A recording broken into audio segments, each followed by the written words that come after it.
Zahra by ने अपने sir में बेशुमार पिन्ने फंसा रखी थी, जिसकी मदद से इसके बाल घुंघरियाले हो रहे थे। ये भी सुबह की तैयारियों का एक मरहला था। इस वक्त वो कमरे में चारपाई पर टांगे पसारे लेटी थी और डेरे का एक नौकर इसके पांव दबा रहा था जब अचानक कयामत टूटी। इससे पहले डेरे के नौकर को हालात की संगीनी का अंदाजा हो गया था। बीबी जी पुलिस, ये कहते हुए वो नंगे पांव ही बाहर को दौड़ा था। इसने चाहा था कि सीढ़ियों के रास्ते फरार हो जाए, लेकिन सीढ़ियां फलांगते हवालदार चरणदीन ने इसको यूं हाथ लंबा करके गर्दन से दबोच लिया कि जैसे बगला पानियों पर तैरती मछलियों को अपने पंजों में फंसाता है। ज़हरा बाई को और तो कुछ न सूझा, वो झट से उसी मुसहरी के नीचे दबक गई जिस पर थोड़ी देर पहले तक वो महारानी सुंदरा बनकर लेटी अपनी खिदमत करवा रही थी। चौधरी निजामत के साथियों ने मकान के 3-4 कमरों में झांक कर वहां से एक नौकर और 2 सहमी हुई लड़कियों को भी बरामद कर लिया था, लेकिन किसी की नजर अभी तक ज़हरा बाई पर नहीं पड़ी थी। यूं भी वो यहाँ से कोई हीरोइन बरामद करने नहीं आए थे कि मकान के कोनों खुदरों की तलाशी लेते फिर।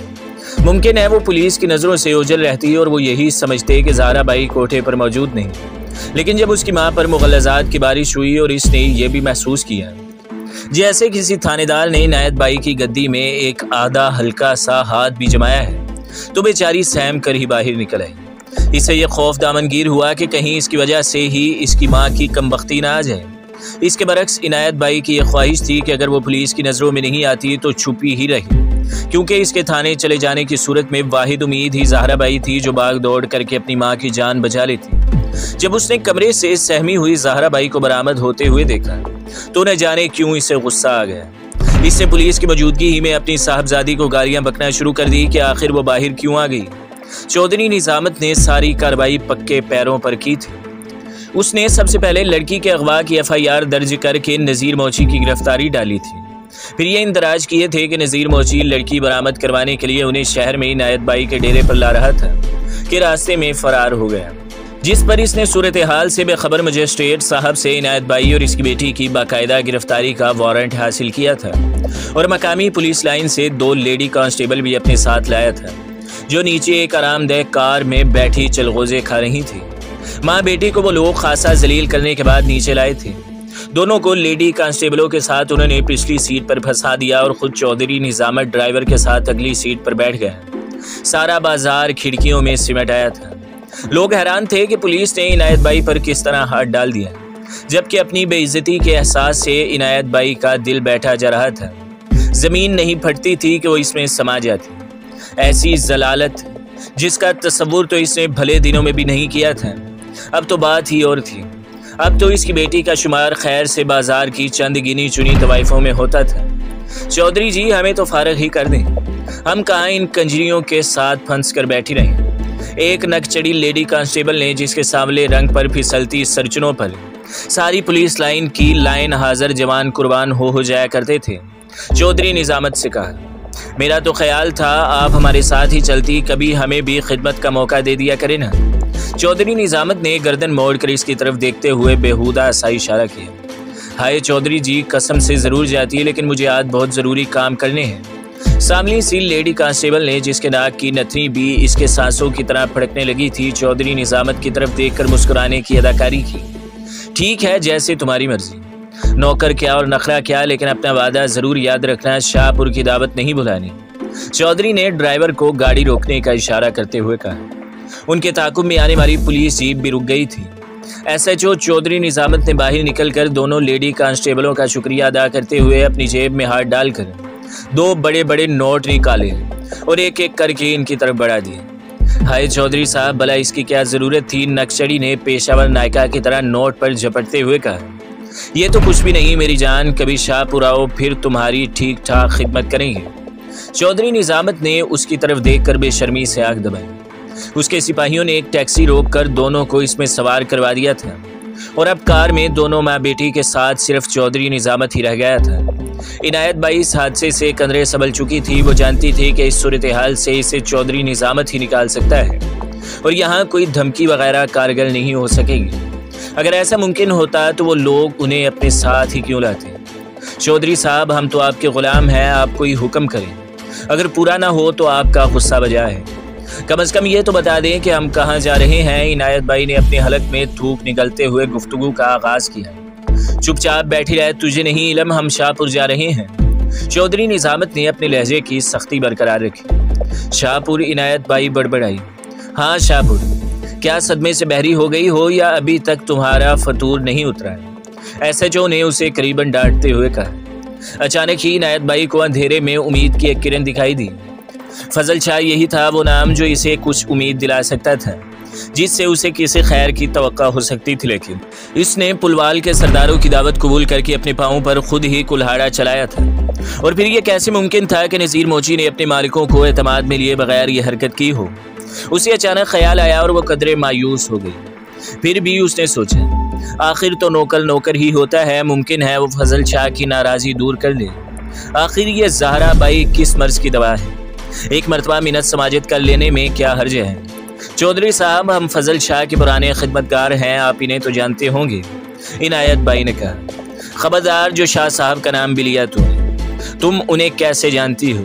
चौधरी निजामत ने ड्रामा शुरू किया। जनाब, आप हमारा पैगाम तो वहाँ पहुँचा दें, इस मरतबा ज़हरा बाई ने हिम्मत करके कहा था। ठीक है, वहाँ जाकर देख लेंगे। चौधरी भी पूरी अदाकारी कर रहा था। इनायत बाई यही समझी थी कि थानेदार शाह साहब का नाम सुनकर चालू हो गया है और वो अब उसका काम बन जाएगा। लेकिन क्या फजल शाह उसे अपने सियासी दुश्मनों के यहाँ रंगरलियाँ मनाने के लिए आज़ाद करवाएगा? उसके दिमाग में सवाल पैदा हुआ और इनायत बाई घबरा गई। वाकई उसने इस कमबख्त छोटे थानेदार की बात मानकर अपने ताबूत में आखिरी कील गाड़ा है। अब उसे खुद पर गुस्सा आने लगा था। थाने में पहुंचकर एक मरतबा फिर उसने फजल शाह और रियासत के नाम की दुहाई दे दी थी। देखो भाई, तुमने उन लोगों का नाम ले दिया है जिनके सामने हम दम मारने की मजाल नहीं रखते, लेकिन इस वक्त रात के इस पहर मैं किसी को हवेली पर भेजने की गुस्ताखी नहीं कर सकता। मैं सैयद बादशाहों के सदक़े पर तुम पर इतनी मेहरबानी ज़रूर करूँगा कि तुम्हें आज रात हवालात की बजाय अपने कमरे में रखता हूँ। सुबह शाह साहब को तुम्हारा पैगाम पहुँचा देंगे, इसके बाद उनकी मर्जी। लेकिन यह बात मैं तुम्हें बता दूँ कि तुम पर बड़ा ख़तरनाक केस बन गया है, जिससे तुम्हारी जान शाह साहब भी बड़ा जोर लगाकर ही छुड़ा सकते हैं, और तो कोई माई का लाल तुम्हें रिहा नहीं करवा सकता। तुम यहाँ से सीधी जेल जाओगी, जहाँ से फिर 5-4 साल तक तुम्हारा बाहर आने का कोई इम्कान नहीं। एसएचओ ने उन पर यही जाहिर किया था कि उसका लहजा शाह साहब के नाम की वजह से कदरे शरीफाना हुआ है। लेकिन चौधरी साहब, हम भी इज्जतदार लोग हैं। अगर रात तुम्हारी इज्जतदारी तो अब तक निकल जाती। ये हट्टे कट्टे जवान देख रही हो ना, उन्होंने शायद कई साल से तुम्हारी बेटी जैसी औरत नहीं देखी, और ये सब मिलकर तुम्हारी इज्जत का वो तिया पांचा करते कि तुम मरते दम तक याद रखती। वो तो तुम्हारी खुशकिस्मती है कि तुमने शाह साहब का नाम ले दिया है, जिसकी वजह से मैं तुम्हारा एहतराम कर रहा हूँ। अब एक लफ्ज़ भी जुबान से ना निकालना, जो मैंने कह दिया वही होगा। ज़्यादा टर की तो हवालात में बाकी मुलजमों के साथ ही सारी रात के लिए बंद कर दूंगा। चौधरी निजामत ने इसकी बात काटते हुए उसे डांट पिलाई। वो बड़ी कामयाबी से रियासत शाह के स्टेज करदा ड्रामे को निभा रहा था। फजल शाह ने उसे बताया था कि जब इनायत बाई उसका नाम लेगी तो उसे क्या करना है। उसने अपने एक जवान को दोनों को अपने कमरे में बंद करने का हुक्म दिया और ख़ुद रिपोर्ट देने शाह साहब की हवेली की तरफ चल दिया। सिपाही मोहम्मद दीन, जिसकी राल शहर से यहाँ तक मुसलसल टपकती आई थी, दोनों को हाँकते हुए ख़ास कमरे में ले आया। इस कमरे में एक मसहरी, 2 कुर्सियाँ और छोटी सी मेज़ मौजूद थी। अमूमन ऐसे मुलजमों की निगरानी की खसूसी खिदमात सिपाही मौजदीन ही अंजाम दिया करता था, जो थानेदार का ख़ास चमचा था। उसे उम्मीद थी कि चौधरी साहब कम अज़ कम इनायत बाई को ही उसी के लिए छोड़ दें, तो यही बहुत बड़ा इनाम था। इनायत बाई और उसकी बेटी की हर मुमकिन कोशिश यही थी कि वो रात यहाँ न गुजारे, और जिस तरह भी मुमकिन हो उसका कोई शनासा उन्हें रातों रात यहाँ से ले जाए। अगर वो रात थाने में रह गए तो सारी ज़िंदगी के लिए बाजार में नाक कट जाएगी और उनकी बनी बनाई इज्जत और रोब दाब सब खाक में मिल जाएगा, क्योंकि बाजार वाले आज तक उनसे सिर्फ इसलिए डरते थे कि इनायत बाई के ताल्लुकात बड़े बड़े लोगों से हैं और पुलिस वाले उसका कुछ नहीं बिगाड़ सकते।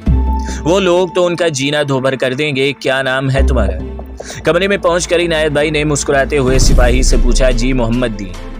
मोहम्मद दीन ने हवलनाक नज़रों से उसकी जिस्मानी उभारों का जायजा लेते हुए कहा। इनायत बाई उसके लिए कम अज़ कम इस हालत में भी अपनी बीवी से कई गुना ज़्यादा खूबसूरत थी। मोहम्मद दीन, हम सारी ज़िंदगी तुम्हारा एहसान नहीं भुला पाएंगे। तुम्हारी मेहरबानी अगर हमारा एक काम कर दो।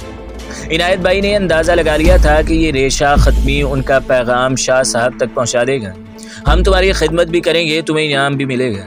ज़हरा बाई ने अपनी माँ की मदद के लिए आगे बढ़ते हुए कहा, आप हुक्म करें, मैं हाजिर हूँ। इनाम की क्या बात है जी।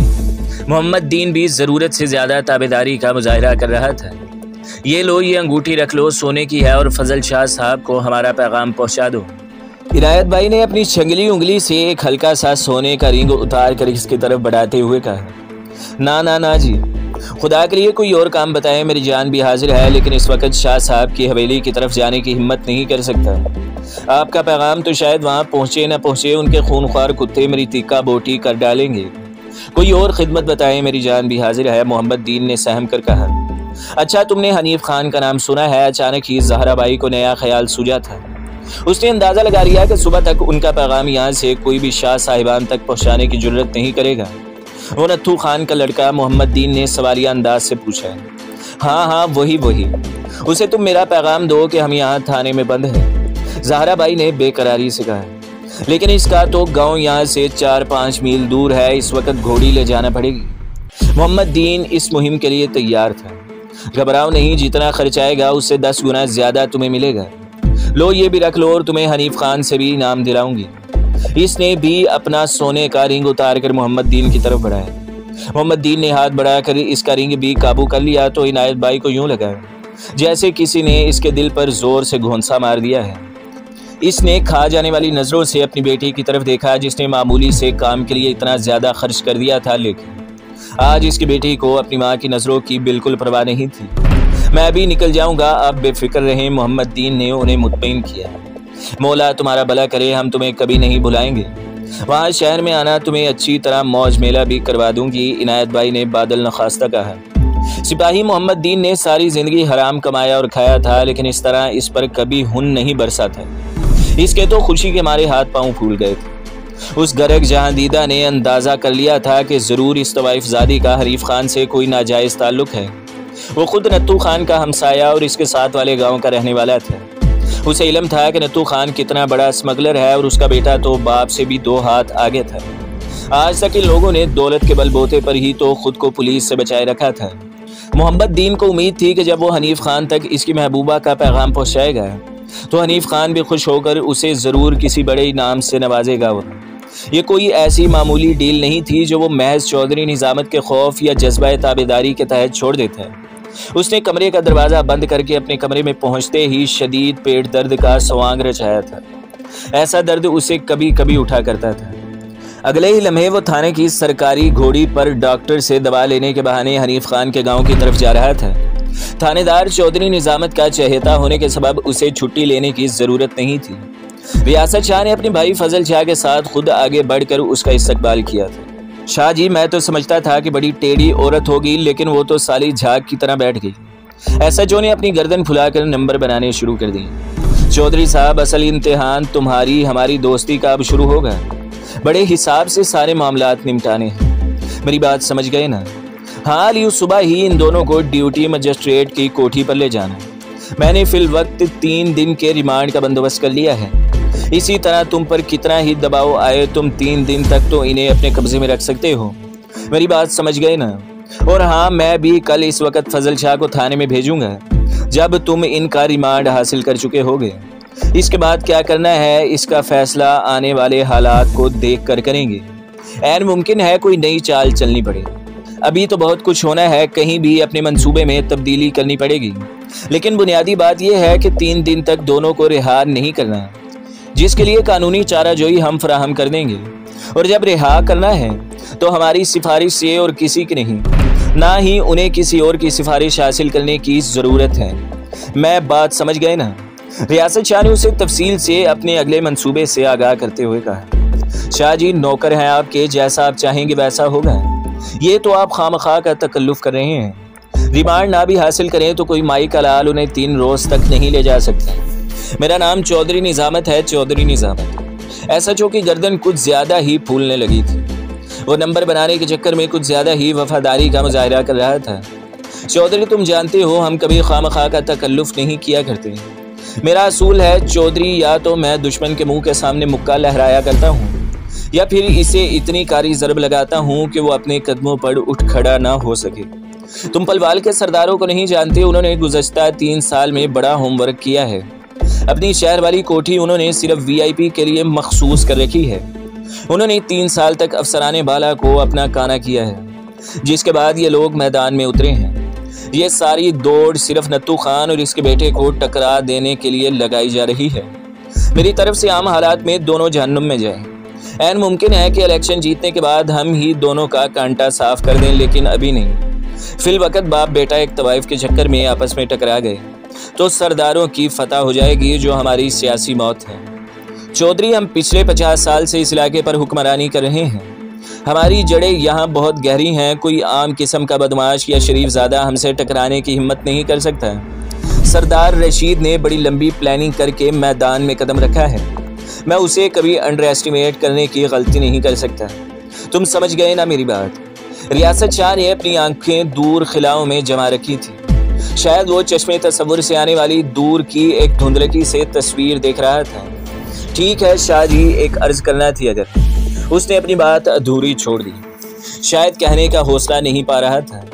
हाँ हाँ कहो, क्या बात है? कुछ पैसे वगैरह की? नहीं पीर बादशाह, नहीं, बाखुदा ये बात नहीं। मैं दरअसल इस मर्तबा थानेदार ने तड़प कर उसकी बात काटी थी और रियासत शाह की घाघ नज़रों ने उसके अंदर की हवसनाकी को देख लिया था। और ये बात है, रियासत शाह ने कहका बुलंद किया तो SHO चौधरी निजामत के तने हुए आसाब भी ढीले पड़ गए। उसे अंदाज़ा हो गया कि बड़े शाह साहब के दिल की बात समझ गए हैं। चौधरी, हम अपनी बरसों की दोस्ती को 2 टके की तवाइफ पर कुर्बान नहीं किया करते। हमने तुम्हारी मेहनत का मुआवजा दे दिया है, उनसे खुद वसूल कर लेना। आज की रात तुम्हें हमारी तरफ से मुकम्मल इजाज़त है, रियासत शाह ने कहा। और चौधरी निजामत बेकाबू उसके घुटने छूने आगे बढ़ गया। आपके बच्चे जिए शाह जी, बड़ी तवील अरसे के बाद ऐसा हीरा हाथ लगा है, उसने बेशर्मों की तरह करीबन हाथ बांधते हुए कहा। अब तुम जाओ, रियासत शाह ने उठते हुए कहा और फजल शाह को इशारा कर दिया, जिसने नोटों की एक और गड्डी ज़बरदस्ती SHO चौधरी निजामत की जेब में ठोंस दी। तो दोस्तों, अगली केस देखने के लिए हमारे चैनल को सब्सक्राइब करें, वीडियो को लाइक करें और बेल के आइकन को भी दबा दें, ताकि हर जो आने वाली वीडियो है वो आपको सबसे पहले मिलती रहे।